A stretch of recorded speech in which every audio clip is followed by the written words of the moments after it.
우리에게 은혜 베풀어 주신 하나님께 찬송과 영광을 올려드립니다. 하나님께 택함 받은 자녀가 된다는 것은 대단히 영광스러운 일입니다.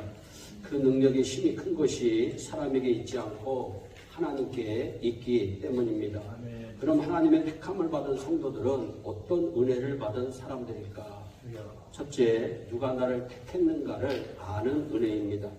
이 아는 은혜가 참 중요합니다. 부모의 은혜를 아는 자녀가 효도합니다. 하나님의 은혜를 아는 사람이 헌신합니다. 남편과 아내, 자녀의 그 은혜를 아는 가정은 행복한 가정이 될 수가 있는 것입니다.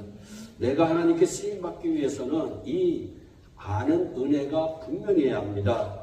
사도 바울은 본문 11절과 12절에서 자신이 전한 복음이 사람의 뜻을 따라 된 것도 아니고 사람에게서 받은 것도 아니고 배운 것도 아니고 오직 예수 그리스도의 계시로 말미암은 것이라고 고백하고 있습니다. 누가 나를 택했는가를 아는 참된 고백입니다. 하나님이 하신 일이지 사람이 한 일이 아니라는 것입니다. 일본의 개신교 사상가로 유명한 우치무라 간조라고 하는 신학자가 있습니다. 그의 글 가운데 이런 글이 있습니다. 하나님에게 저주가 있다면 그것은 질병도 실패도 배신당하는 것도 아니라 단지 이 세 가지이다. 첫째, 하나님이 믿어지지 않는 것. 아무리 믿어보려 해도 믿어지지 않는 것 사실상 저주입니다. 왜? 영원한 지옥불에 들어갈 수밖에 없기 때문입니다. 두 번째는 성경을 읽고 성경을 많이 안다고 하는데 하나님의 말씀이 들리지 않는 것. 성경을 읽는 중에 하나님의 음성이 들려와야 합니다. 말씀을 듣는 중에 하나님의 음성이 내 귀에 들려와야 됩니다. 하나님의 말씀이 들려오는 사람이 은혜받은 사람입니다. 세 번째, 감사하는 마음이 없는 것입니다. 감사하는 마음이 생기지 않고 생각만 하면 원망과 불평뿐입니다. 이 세 가지와 반대인 하나님이 믿어지고 성경을 읽고 말씀을 들을 때마다 하나님의 음성이 들려지고 감사하는 마음이 있으면 당신과 나는 하나님께 복받은 사람입니다. 우리 옆에 분들과 한번 인사합니다. 당신은 하나님께 복받은 사람입니다. 사도 바울은 자신이 주의 종이 된 것에 대해서 1절에 이렇게 설명합니다. 사람들에게서 난 것도 아니다. 사람으로 말미암은 것도 아니다. 오직 예수 그리스도와 그를 죽은 자 가운데서 살리신 하나님 아버지로 말미암아 사도된 바울. 신자는 이 의식이 중요합니다.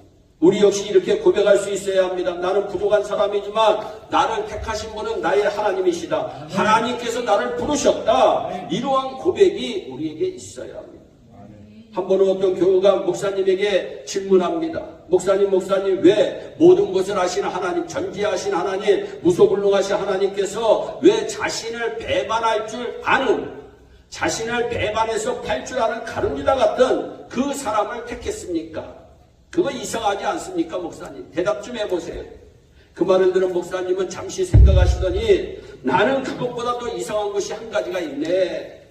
그러니까 이 성도가 무엇이 이상합니까? 그것은 주님께서 왜 나 같은 사람을 택했는가 하는 거예요. 왜 나 같은 사람? 이것은 우리 믿는 사람들의 공통된 경험입니다. 어떻게 하나님이 나 같은 사람을 택해 주셨을까? 나 같은 사람, 나같이 못나고, 나같이 부족하고, 나같이 약하고, 나같이 정말 너무나도 약하되 약한 나를 어떻게 하나님께서 택해 주셨는가 생각만 하면 할수록 감사뿐입니다. 주님께서 우리에게 말씀합니다. 너희가 나를 택한 것이 아니다. 내가 너희를 택하여 세웠나니 이는 너희로 가서 과실을 많이 맺고 너희의 과실이 항상 있게 하여 내 이름으로 아버지께 무엇을 구하든지 다 받게 하기 위함이다. 하나님이 택하셨다는 거예요. 바울은 사람이 택한 것이 아니라 하나님이 택하셨다는 것을 아는 은혜가 그에게 있었어요. 그래서 그의 서신서 곳곳에 이런 표현을 씁니다. 예수 그리스도의 종 나 바울, 사도로 부르심을 받아 복음을 위하여 택정함을 입었다. 여러분, 예수 그리스도의 종 바울, 사람의 종이 아니라 예수 그리스도의 하나님의 종 바울이라고 바울은 자신의 편지 속에서 자신의 사도성을 정확하게 말씀하고 있어요. 그래서 우리도 늘 하나님이 나를 택하셨다. 이것을 아는 은혜가 여러분들에게 넘치시기를 주님의 이름으로 축복합니다. 누가 뭐래도 나는 하나님이 택하셨다. 두 번째, 하나님께 택함받은 사람은 참 자유함을 얻은 은혜가 있어요. 여러분, 바울에게 있어서도 사도로 사역하는데 가장 큰 장애거리가 자신의 과거 행적입니다. 너 같은 인간이 어떻게 하나님의 자녀라고 사람들이 비방거립니다. 그래서 11절에서 자신의 과거를 밝히면서 너희도 들었거니와 너희도 소문을 다 알지 않느냐? 다 소문이 나 있다는 겁니다. 그런데 이것을 어떻게 사도 바울이 극복할 수 있었을까요? 스스로 시인한 것입니다. 그래서 15절에 바울은 도저히 자격이 없는 과거의 제약에 대해 주눅들지 않고 그러나를 외치고 있습니다. 나는 부족하지만 그러나, 그 내용이 무엇입니까? 그러나 내 어머니의 태로부터 나를 택정하시고 그의 은혜로 하나님께서 나를 부르셨다. 그런 나를 그럼에도 불구하고 하나님께서 택해 주셨다는 거예요. 그러니 너 어쩔래? 라고 당당하게 말하고 있는 것입니다. 여러분, 이것이 죄에서 벗어난 참 자유의 모습입니다. 그리스도인에게 참 자유함이 있습니다. 어느 부잣집들에 난초가 자라고 있었어요. 그런데 그 난초 사이에 두꺼비 한 마리가 앉아있는 것이었습니다. 마침 그때 주인이 나와서 난초에 물을 주면서 난초를 애주중지하는 표현을 합니다. 너는 왜 이렇게 아름다워? 야, 네가 난초 빨리 자랐으면 좋겠다. 그것을 지켜보고 있던 두꺼비는 너무 부러운 나머지 난초를 향해서 말합니다. 야, 나는 목이 말라도 누가 물 한 모금 주는 이가 없고 뱀은 날마다 나를 먹으려고 쫓아다니고 어디를 가나 천대받는 천덕꾸러기인데 너는 무슨 패자가 좋아서 주인이 그렇게 곱게 길러주고 사랑해주니 너는 참 행복하겠다. 그 말을 들은 난초가 가만히 있다가 대답을 합니다. 야, 그거 너 잘 몰라서 하는 얘기야. 나는 발이 없으니 목이 타도 주인이 물을 줄 때까지 기다려야 해. 소가 와서 나를 뜯어먹어도 나는 도망갈 수가 없어. 꼼짝없이 당해야 하는데 너는 발이 있잖니. 그 말을 들은 두꺼비가 비로소 자기는 난초가 갖고 있지 아니한 자유가 있다는 것을 깨닫고 그 다음부터는 난초를 부러워하지 않았다는 거예요. 그렇습니다. 자유가 참 소중합니다. 성경은 말씀합니다. 진리를 알지니 진리가 너희를 자유케 하리라. 아멘. 우리 안에 참 자유함이 있음을 믿으시기를 바랍니다. 사랑하는 여러분, 이 세상에서 가장 값진 것이 무엇일까요? 그것은 자유입니다. 그래서 인류 역사를 보면 이 자유를 위해 수많은 사람이 피를 흘리고 싸운 흔적이 나타나 있습니다. 그만큼 소중하기 때문이에요. 이 자유를 누가 주었습니까? 여러분, 우리 주님이 주셨다고 성경은 말씀합니다. 우리에게 자유를 주시려고 주님이 우리를 불러주셨습니다. 그 말씀이 갈라디아서 5장에 나옵니다. 형제들아, 너희가 자유를 위하여 부르심을 입었으니 할렐루야. 네. 하나님은 우리에게 자유함을 주기 위하여 부르신 줄 믿으시기를 바랍니다. 그러나 그 자유로 육체의 기회를 삼지 말고 오직 사랑으로 서로 종로로 달아. 온 율법은 내 이웃 사랑하기를 내 몸같이 하라고 하신 말씀을 이루었나니 만일 서로 물고 뜯으면 피차 멸망할까 조심하라. 자유를 주신 이유가 사랑의 종이 되기 위함이라고 성경은 말씀하고 있습니다. 참 자유자는 사랑으로 서로 종로로 대해야 함을 성경은 말씀합니다. 증오할 때는요, 평화가 사라집니다. 이미 자유인이 아닙니다. 사랑할 때에만 자유인이 될 수가 있는 거예요. 사랑할 자를 사랑하지 않고서는 자유할 수가 없습니다. 그렇습니다. 오직 사랑으로 서로 종로로 타는 자유가 참 자유입니다. 이것은 섬기는 자유함이에요. 섬기는 거 얼마나 힘이 듭니까? 그런데 이 섬김이 기쁨으로 바뀌어지는 역사가 일어나는 줄 믿으시기를 바랍니다. 어떻게 보면 남편은 아내의 종입니다. 일터에서 화나고 분이 나는 일이 있어 일하고 싶지 않은 마음이 간절해도 생각나는 사람 한 사람이 있습니다. 그가 누구입니까? 마누라와 자식 새끼들입니다. 그러니까 또 일을 합니다. 종처럼 일을 합니다. 세상에 그런 종이 어디 있습니까? 여러분, 저는요 둘째 아들로 태어났어요. 저 형이 큰아들이니까 첫째 아들 태어났다고 구박만 두 명 누나 낳고 난 뒤에 아들 낳았다고 우리 어머니가 얼마나 우리 형을 애지중지 키웠는지 몰라요. 얼마나. 그래서 내가 한 번은 어머니에게 물어봤습니다. 엄마, 힘들지 않아? 힘들기는커녕 기쁘다. 여러분, 힘들기는커녕 기쁘다는 거예요. 이게 참 자유함 속에서 서로 사랑으로 종로로 타는 사람의 행복입니다. 그러니까 힘들지 않은 거예요. 가족을 사랑하고 아내를 사랑하기에 그래도 힘들지 않다는 거예요. 여러분, 그래서 그 어떤 남편은요, 너무나도 아내가 사랑스럽고 고마워가지고 어느 날서부터 설거지를 시작했대. 그런데 설거지로 쓰는 이 비눗가루 중에 퐁퐁이라고 하는 비눗가루가 있어요. 그러면서 설거지를 하면서 이 쓰는 재미가 퐁퐁하다고 합니다. 여러분, 사랑에는 자유함이 있어요. 할렐루야. 여러분, 사랑에는 자유함이 있어요. 여러분들이 사랑을 한번 해보세요. 그럼 내 마음에 기쁨이 넘치고 자유함이 넘치고 하나님의 은혜가 넘치는 줄 믿으시기를 바랍니다. 그래서 우리 예수님이 뭐라고 말씀합니까? 야, 사랑할 수 있는 사람을 사랑하는 건 누구나 다 해. 사랑할 수 없는 거 사랑할 때 참된 기쁨이 너에게 임하는 거예요.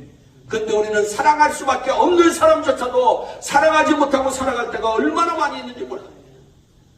여러분, 마더 테레사 수녀라고 하는 분이 계세요. 그분은 정말 키가 짤딱망이에요. 1m 50cm. 여기서 1m 50cm 분은 없을 거예요. 너무 적어요.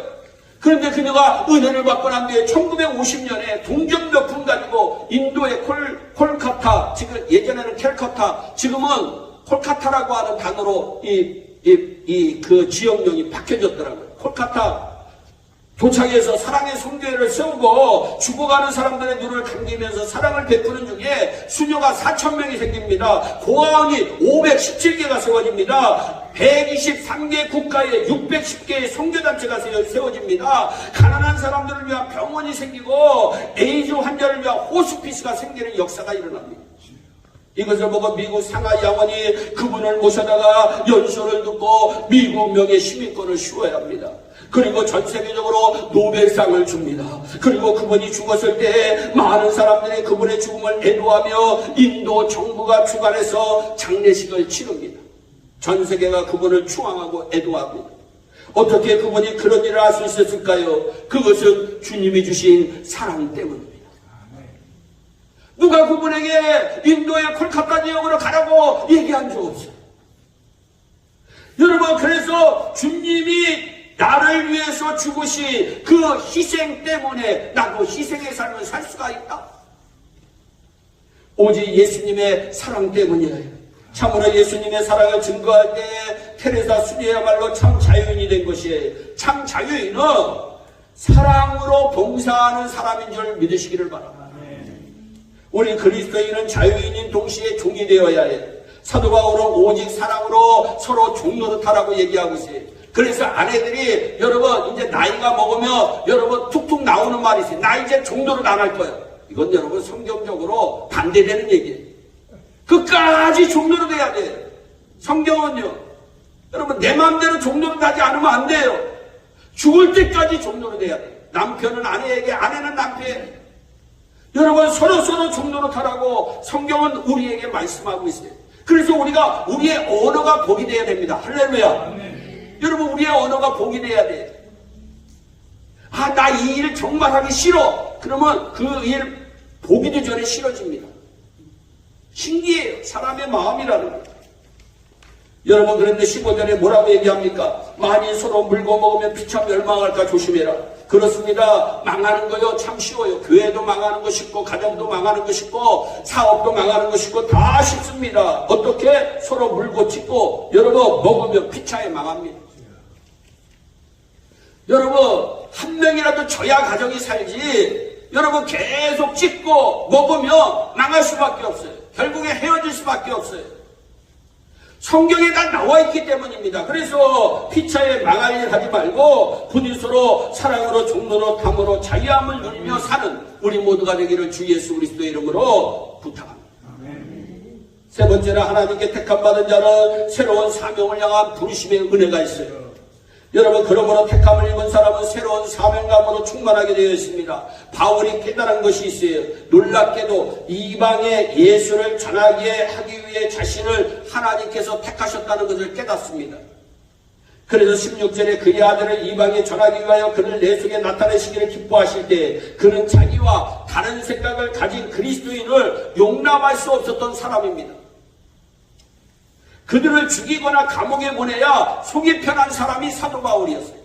나와 생각이 다른 사람을 사도 바울은 용납하지는 못했어요. 견딜 수가 없었어요.